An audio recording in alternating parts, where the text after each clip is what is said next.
रखता है, वहीं हम इसके दूसरे पहलू की ओर चले, यानी इसके नुकसान के बारे में जाने। तो इसका नुकसान मैं खुद का एग्जाम्पल देकर समझाना चाहूँगा। जैसे मैं जब कक्षा 10वीं में पढ़ता था तो मैं उस समय सोशल मीडिया से बहुत दूर था, मुझे फ़ोन यूज़ करने को नहीं मिलता था। तो मैं अब बता दूं, मैं सिर्फ बुक्स पढ़ के मैंने 88% लाए थे अपने 10th के मार्कशीट में, ठीक है। लेकिन जैसे ही मैं 12th का एग्ज़ाम दिया, मेरा परसेंटेज 72। इतना गिरावट इसलिए क्योंकि मेरे पेरेंट्स, मैंने अपने जिद पे अपने पेरेंट्स से फ़ोन ले लिया 11th में। और ऐसा नहीं था कि मैं 11th 12th में मेहनत नहीं किया, लेकिन सोशल मीडिया के उपस्थित होने के कारण, मेरे फ़ोन में इंस्टाग्राम होने के कारण, बहुत सारे व्हाट्सएप होने के कारण, बहुत सारा वेबसाइट होने के कारण मैं पढ़ता था, लेकिन खाली समय में उधर डिस्ट्रैक्ट हो जाता था। जैसे मैं पढ़ लिया, अभी आधा घंटा पढ़ा या 1 घंटा पढ़ा, उसके बाद 5 या 10 मिनट के लिए भी मैं उधर देखता था, तो पता नहीं चलता था 5 या 10 मिनट कब आधा घंटा में बदल जाता था। तो ये सोशल मीडिया का बहुत ही बड़ा डिस्ट्रैक्शन है, जिससे हम सभी को बच के रहना चाहिए। सोशल मीडिया हमें फायदे अगर 10% देती है तो हमें 80% नुकसान होता है। बिल्कुल, हमें फायदा हर एक चीज से है तो नुकसान हर चीज से है, लेकिन सोशल मीडिया से हमें फायदा बहुत ही कम और नुकसान बहुत ही ज्यादा है। इस चीज को हमें ध्यान में रखना चाहिए। बस इतना ही कहकर मैं अपनी वाणी को विराम देता हूं। जय हिंद।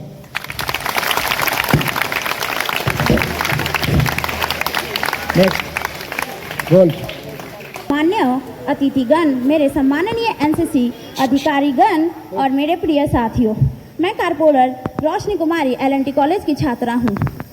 आज मैं यहाँ खड़ी हूँ सिर्फ बोलने के लिए नहीं, बल्कि एक क्रांति की आवाज़ लेके। वह क्रांति जिसने किताबों को पन्नों से उठाकर स्क्रीन की रोशनी में बदल दिया। दोस्तों, पहले शिक्षा 4 दीवारों में कैद थी, जहाँ एक घंटी बजती थी और ज्ञान शुरू या खत्म हो जाता था। आज शिक्षा आज़ाद हो चुकी है, लेकिन आज ज्ञान किसी घंटी मोहताज नहीं। ज्ञान अब 24 घंटे 7 दिन हर पल जिंदा है। एक वक्त था जब हम कहते थे टीचर के बिना कुछ नहीं हो सकता, और आज एक मोबाइल और इंटरनेट हमें दुनिया के हर शिक्षक से जोड़ देता है। यूट्यूब खोलो और दुनिया की सबसे बड़ी क्लास तुम्हारे सामने है। गूगल क्लासरूम खोलो और तुम्हारी पढ़ाई तुम्हारे कंट्रोल में है। यह है ऑनलाइन शिक्षा की ताकत। जहाँ पारंपरिक शिक्षा हमें एक रास्ता दिखाती है, वहीं ऑनलाइन शिक्षा हमें अपना रास्ता खुद बनाने की ताकत देती है। अब ज्ञान ब्लैक बोर्ड पर नहीं रुकता, बल्कि मोबाइल की स्क्रीन पर दौड़ता है। जहाँ पहले हम सिर्फ किताबों तक सीमित थे, आज हम वीडियो, एनिमेशंस, लाइव क्लास जरिए हर चीज़ों को महसूस करके सीखते हैं। और सबसे बड़ी बात, अब हम कब पढ़ना है या कोई और तय नहीं करता। अब यह फैसला हम खुद लेते हैं। दोस्तों, यह सिर्फ पढ़ाई नहीं है, यह आत्मनिर्भरता का ऐलान है। यह कहता है अगर तुम्हारे अंदर सीखने की आग है तो कोई और दूरी तुम्हें नहीं रोक सकती, कोई हालात तुम्हें झुका नहीं सकता। कुछ लोग कहते हैं पारंपरिक शिक्षा में अनुशासन है। मैं कहती हूँ ऑनलाइन शिक्षा में जुनून है, क्योंकि अनुशासन हमें चलना सिखाती है, लेकिन जुनून हमें उड़ना सिखाती है। और आज की दुनिया में उड़ने वालों की ज़रूरत नहीं, चलने वालों की नहीं है। जो बच्चे आज ऑनलाइन सीख रहे हैं वह सिर्फ पढ़ नहीं रहे हैं, वह भविष्य लिख रहे हैं। और अंत में मैं बस इतना ही कहना चाहती हूँ, किताबों तक सीमित रहने वालों की कहानी खत्म हो जाती है, कि किताबों तक सीमित रहने वालों की कहानी खत्म हो जाती है, लेकिन जो स्क्रीन से दुनिया सीख लेते हैं उनकी कहानी बन जाती है। धन्यवाद।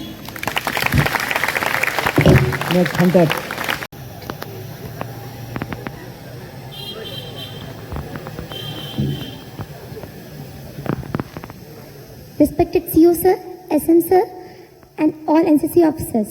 Jai Hind everyone. I am a cadet Pallavi Kumari, present here to deliver my speech on leadership is not teach, but it is from birth.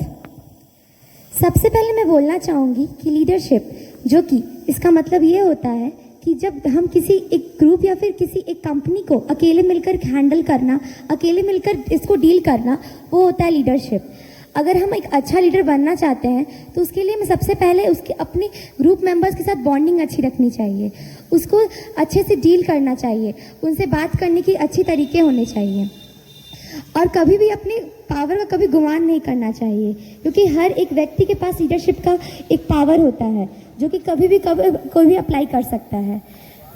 तो मैं अपने टॉपिक पे पहले आती हूँ कि टॉपिक हमारा ये है कि लीडरशिप जो होता है वो सिखाया नहीं जाता है, बल्कि ये हमें जन्म से होता है। जो लीडरशिप होता है वो कभी भी हमें कोई सिखाते नहीं, हमारी कोई क्लास नहीं होती लीडरशिप की, बल्कि वो हमें बर्थ से ही होता है, हमारे पेरेंट्स से। जैसे कि हमारे पेरेंट्स जो होते हैं वो अगर मान लीजिए कि कभी बहुत ज़्यादा कॉन्फिडेंट होते हैं, तो जाहिर सी बात है कि उनके बच्चे भी बहुत कॉन्फिडेंट होते हैं। तो ये बात गलत है कि जो लीडरशिप होती है वो क्लासेस से, ट्रेनिंग से होती है, बल्कि ये बर्थ से भी होती है।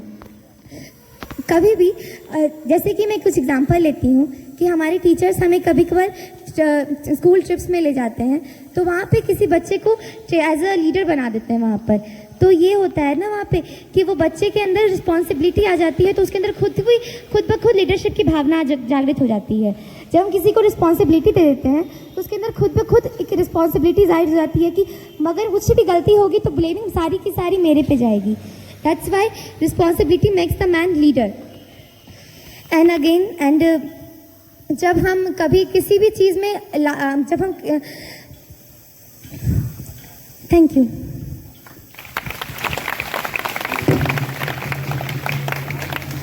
Why your content was so smart? Your content was very small. You have to maintain your time also. तो तुम्हारा तो अच्छा जा रहा था, कितना कम की बोली?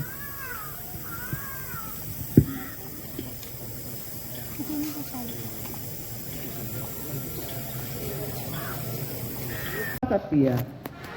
दूसरा कारण है कानून का शासन। लोकतंत्र में कानून सबके लिए समान होता है, चाहे वह गरीब हो या अमीर या उसके पास बहुत ताकत हो।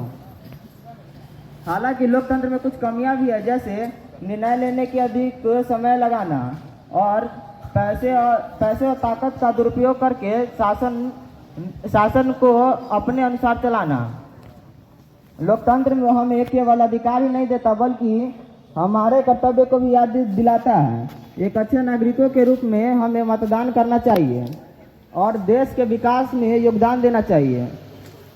अंत में मैं यह कहना चाहूँगा कि लोकतंत्र एक अच्छी प्रणाली है, जो कि हमें अपने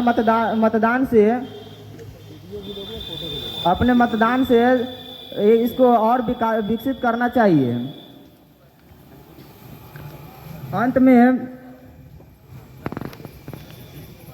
मैं यह कहूँगा कि लोकतंत्र हमारे देश की सबसे बड़ी ताकत है, हमें इसे मजबूत बनाए रखना होगा। आइए हम सभी मिलकर यह संकल्प लेते कि हम अपने अधिकारों के साथ साथ अपने कर्तव्यों का भी रक्षा करें, अपने लोकतंत्र को और अधिक सशक्त बनाएं।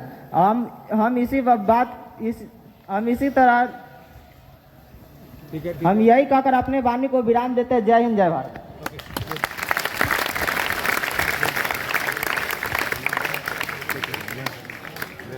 Next, bravo. ब्रावो। माइक वहीं रखो।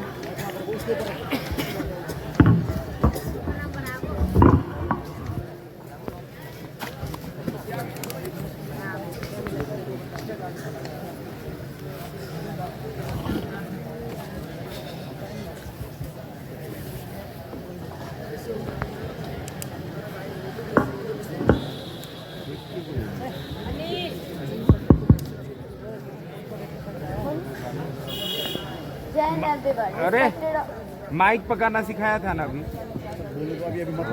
चलो हेलो, हाँ आप बोलो ऐसे बोलो।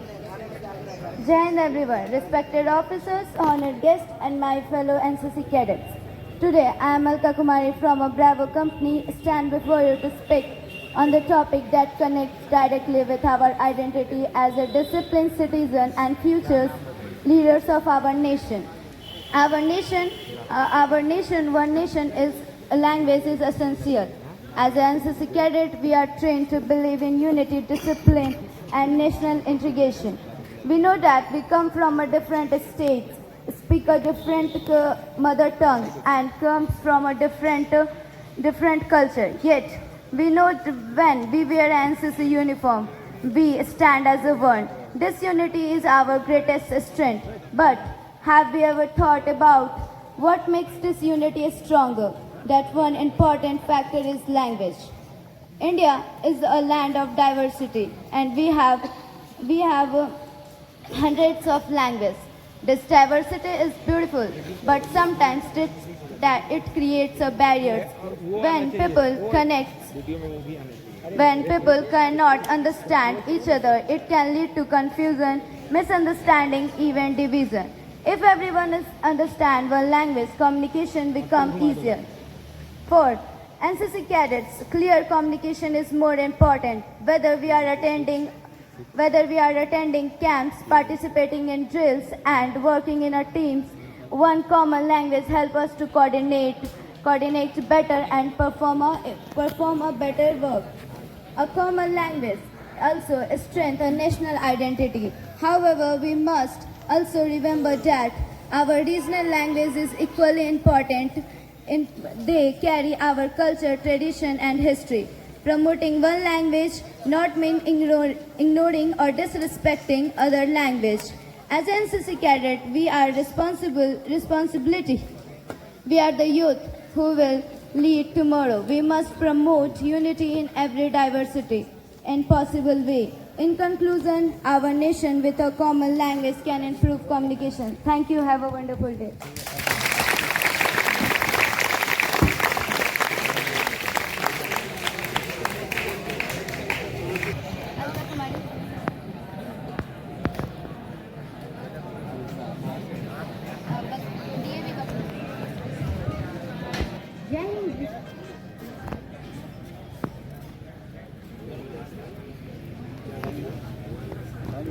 Giant respected EO sir, SM sir, CO sir, GCI ma'am, ANOs, officers, PI, staff, and all my dear fellow cadets. I am Gimik from DAV Runi Satpur to Biharan Battalion, Muzaffarpur. क्या स्कूलों में प्रशिक्षण अनिवार्य है? क्या स्कूल में NCC अनिवार्य है? ये एक बहुत ही पावरफुल टॉपिक है। एनसीसी सिर्फ यूनिफॉर्म ड्रिल नहीं, बल्कि एक कैरेक्टर बिल्डिंग, स्किल, डिसिप्लिन और पैट्रियटिज्म का कंप्लीट पैकेज है। NCC discipline, team work, time management सिखाते हैं। एनसीसी क्यों स्कूल में एनसीसी अनिवार्य है? डिसिप्लिन एंड रूटीन, हर दिन लाइनअप, सैल्यूट, ड्रिल, स्टूडेंट्स, ये सब छोटी छोटी हैबिट स्टूडेंट्स को एक अच्छी लाइफ जीने में हेल्प करते हैं। जैसे कि एनसीसी का टैगलाइन है यूनिटी एंड डिसिप्लिन। इस डिसिप्लिन से ही बच्चे एग्ज़ाम के बाद की लाइफ को अच्छा बना पाते हैं। डिसिप्लिन एंड रिस्पॉन्सिबिलिटी, एनसीसी में group leader, camp incharge, drill organiser जैसे रोल्स स्टूडेंट्स को मिलते हैं। ये एक रियल टाइम प्रैक्टिस है जो कि स्टूडेंट को टीम को प्लान करना, मोटिवेट करना और उसकी रिस्पॉन्सिबिलिटी लेना सिखाते हैं। Patriotism and national awareness, flag hosting, parade, independence day, Republic day, service camps students को एक पैट्रियटिज्म की फीलिंग सिखाते हैं, जो कि स्टूडेंट्स को समझाते हैं कि वो एक नागरिक के साथ साथ देश के रक्षक भी बन सकते हैं। एनसीसी से करियर के advantages, NCC certificate, teaching job, government sector, police, constable जैसे एग्ज़ाम्स में भी एडवांटेज प्रोवाइड करते हैं। एनसीसी में जो भी स्टूडेंट्स डिफेंस जॉब में ज्वाइन करना चाहते हैं, उनको एनसीसी के experience, SSB interviews, dress sense बहुत हेल्प करते हैं। क्या एनसीसी अभी ऑफिशियली इंडिया में है? अभी तक इंडिया में एनसीसी कंपलसरी नहीं है। ये एक वॉलंटरी प्रोग्राम है जिसमें स्टूडेंट अपने